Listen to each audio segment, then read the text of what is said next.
What's up, everybody? Hello, hello, hello. So good to see y'all. Thanks for joining in. Man, I am so excited about today and what we're going to talk about. Over the last, 2 weeks at Propel Church, we've been looking at restoring hope. It's one of the foundational core principles of who we are and why God asked us to start Propel Church. And so we've kind of been going through this series since July about the church, the ecclesia. What is the church? Who is the church? What does the Bible say about the church? What are we supposed to do? Who are we supposed to be? All those different things. And now we're at a point where we're looking at the cores, the foundations of our specific expression of the church, Propel. So we started with building faith. Now we've been on restoring hope, and it took me 2 weeks to do this one. So this past Sunday, we wrapped that up. And man, I'm excited to share 3 action steps with you to help you restore hope. And it's going to come out of 1 Kings chapter 19. I'm not gonna read all of it to you. I'm gonna summarize a little bit and then kind of get to these 3 action steps pretty quickly. But you have this prophet named Elijah who I'd encourage you to read 1 Kings chapter 18. It is so good. It's so powerful. He challenges all of these false prophets and these false gods, and he obviously overcomes them. God uses him to bring fire down from heaven, and all these other false gods couldn't do it. And then we're told that Elijah actually then kills 450 prophets at least. He has this great victory. And then all of a sudden, what happens is he gets a threat from Jezebel. And this threat really messes him up. I'm not sure why the camera's doing that. Let's get back in focus. Come on, camera, work with me. Camera, work with me. There we go. There we go. All right. So he gets this threat from Jezebel, and it really throws him for a loop. He gets to this place where he's lost all hope. He finds himself under this broom tree, is the way the English Standard Version says it. And he's basically like, God, take my life. I am hopeless. I don't even want to live anymore. Even though he just had this amazing, miraculous victory where God shows up in this powerful way, one of the like all-time great ways that God has shown up. It's like Christian famous forever. And Elijah's like, yeah, I even though that I had that victory, I've lost all hope. I'm done. I'm out. And God doesn't even really acknowledge his request to take his own life. And God says, arise and eat. An angel comes and touches him and says, arise and eat.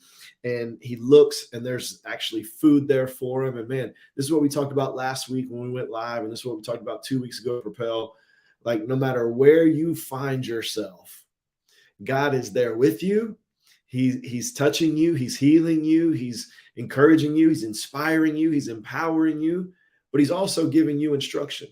And whenever you find yourself in those times where you're losing hope or you've lost hope, I promise you 2 things. God is there with you, and God is still speaking to you. God is still wanting to lead you. And then the third thing is God provides your way out. He provides what it is that you need to do what he's asked you to do. It's exactly what he did with Elijah. And so this angel shows up, touches him, says, arise and eat. He sees the food there. He does that. But I love this. He goes back to sleep.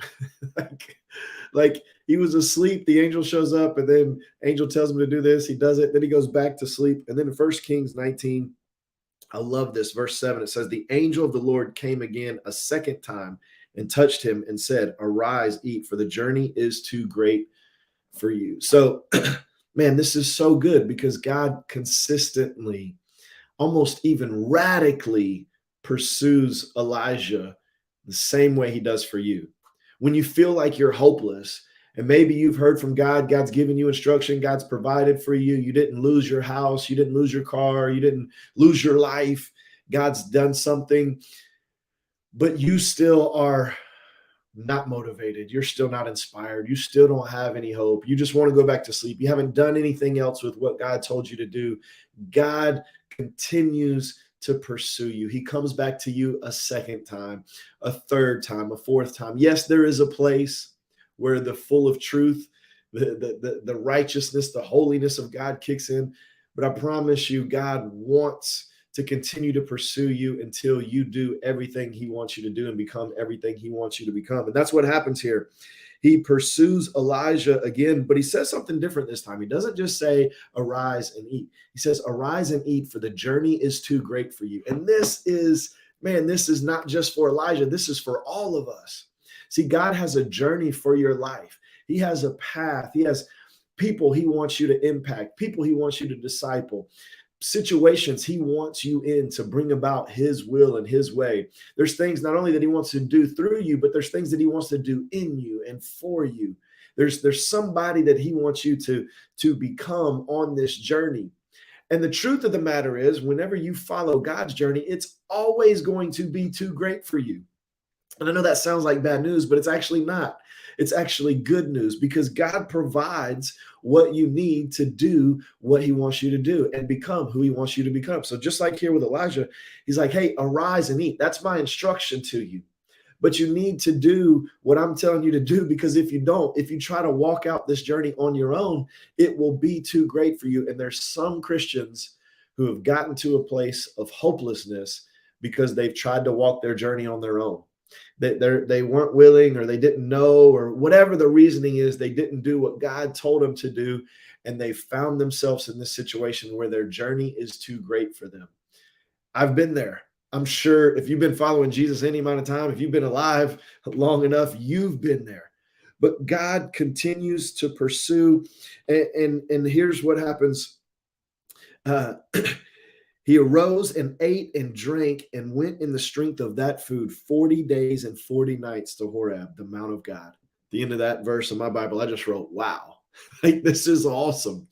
God provides a meal that lasts Elijah 40 days and 40 nights on a journey that he would not have been able to sustain himself, that would have been too great for him on his own. But God supernaturally allowed this food to sustain him 40 days and 40 nights. Another great victory, another amazing example of how awesome God is and how much he loves you and how much he pursues you and how much he's with you and how he has great plans for your life. It seems like now Elijah, this prophet, this man of God, should have gotten out of this state of hopelessness, and he should be filled with hope and filled with faith and be encouraged. He should be excited at this point. And in verse 9 of this, of 1 Kings 19, it says this: there he came to a cave, a dark place, an isolated place, a dreary place, a place that would represent hopelessness, a place of no light. He gets to that cave, and it says that he lodged in it. Like, he chose to stay there. He didn't just get to the cave and go through the cave. He didn't get to the cave and say, oh, I recognize this. I was just under a tree and felt hopeless, and now I'm in a cave and feel hopeless. So what I need to do is do what I did under the tree, and I'll move through this. No, he stayed in the cave. Man, have you ever felt like maybe you found yourself under that broom tree? Maybe you had a great victory and now you have a great low, or whatever the case may be, you just lost hope. But God continued to pursue you, and you did what you needed to do, and you got out from under that tree, and you started obeying God again, and you got your hope, and you got your peace, and you got your inspiration, your motivation. But not long after that, you find yourself in a cave that would have been darker and more lonely and more isolated than the tree. I think this happens so often in our lives, where we have a victory, we get out of a place, but then we find ourselves sometimes even in a worse place than that previous place. We move away from the tree, but we find ourselves in a cave. And God says this to him. It says, behold, the word of the Lord came to him, and he said to him, what are you doing here, Elijah? This is so good, and this is so powerful. And I think in many ways, God continues to ask us this, especially in times of hopelessness. What are you doing here? What are you doing in this place? Why are you in this cave? You're a prophet. You're a priest. For us now, we're sons and daughters of the Most High. Why are you in this place of isolation, this place of darkness, this cave? Why? What are you doing here? It's a great question. Not just why are you here, but what are you doing here? Now that you've found yourself in this place of hopelessness, what are you doing? Are you continuing to entertain the thoughts that say that you're worth nothing and you're no good and God doesn't love you and God's mad at you and you'll never be anything? Or are you going to do something different?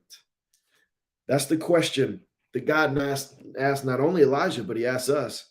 Elijah's open and honest with him in verse 10. He says, I've been very jealous for the Lord, the God of hosts, for the people of Israel have forsaken your covenant, thrown down your altars, and killed your prophets with the sword. And I, even I only, am left, and they seek my life to take it away. God then goes on to say, to give him new instructions. And this is an amazing verse in verse 11 where you have this wind and you have this earthquake and you have this fire, these dramatic things, but it says God was not in them. And then it says there was this whisper, this still small voice in the King James. It says God was in that. And there's a lot in this that we don't really have time to get into on this live, but I want to give you these 3 action steps that we find here in these verses from Elijah.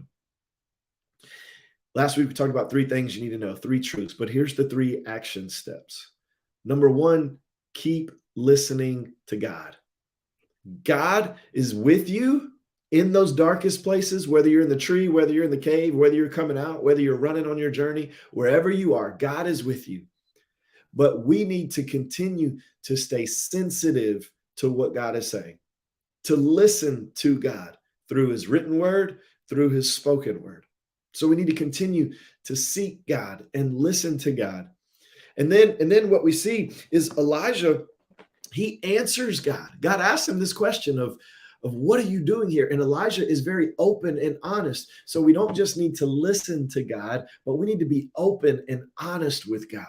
We need to be people as followers of Jesus that have safety in our Father and have confidence in our relationship with God, that we can give him our true feelings, our true anxieties, even our true fears. We can look to him and we can say, God, this is not working like I thought it was going to work. I feel like I have no hope. I feel like it's dark. I'm in a cave. I feel alone. We don't need to hide those things from God. We need to give them to God. We need to cast our cares on him because he cares for us, but we need to be open and honest with God.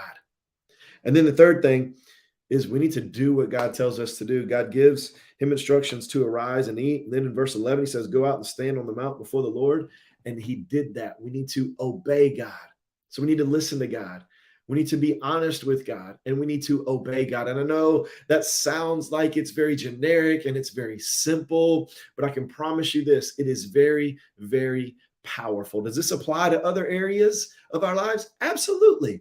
But in those times where we begin to lose hope or we've lost hope or we are hopeless, I promise you, we don't need some drastic move of God that's an earthquake shaking the earth or fire coming down from heaven or winds blowing everything away. Now, God may do that. He may operate in the miraculous and the dramatic, but more often than not, God speaks to you in that whisper, which requires us to calm ourselves, get closer to him, be quiet, and listen to him.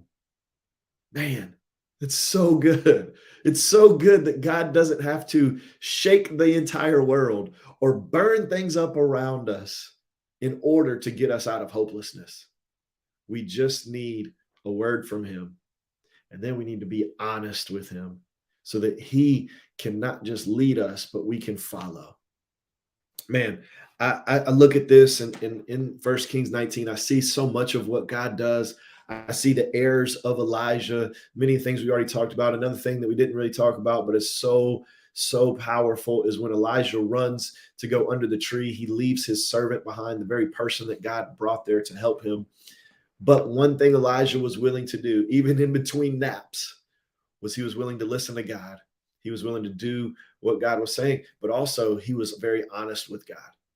And so today, if that's you, if you're hopeless, if you're losing hope, if you're finding yourself going down a negative path or to a dark place, maybe you've just found yourself under a tree or you've left the tree and now you find yourself under a cave.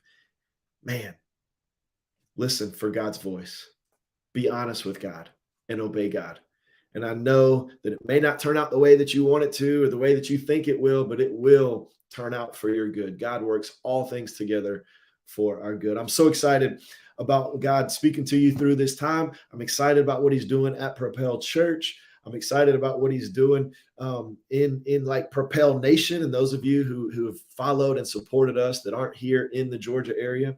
So, man, thank you guys so much. I look forward to this Sunday. We're going to be talking about uniting cultures, which is another core foundation of why we started Propel Church and who Propel Church is. We just, man, we believe that God wants to use us to help disrupt the most segregated hour in the United States, that God's heart and his passion is not for us to be colorblind and all of us assimilate into one pretty package and one similar package, but for us to celebrate cultures, unite around cultures, and ultimately glorify him through cultures. Because he says in John chapter 17, verse 21, is this is praying that we would be one, that we would be united, just like him and his Father are, so that the whole world would know that Jesus is real. So that's our heart. That's our passion. If you're in the Georgia area, we'd love for you to join us Sundays at 10 a.m. at NCG Movie Theater in Ackworth, right on the Ackworth-Kennesaw line.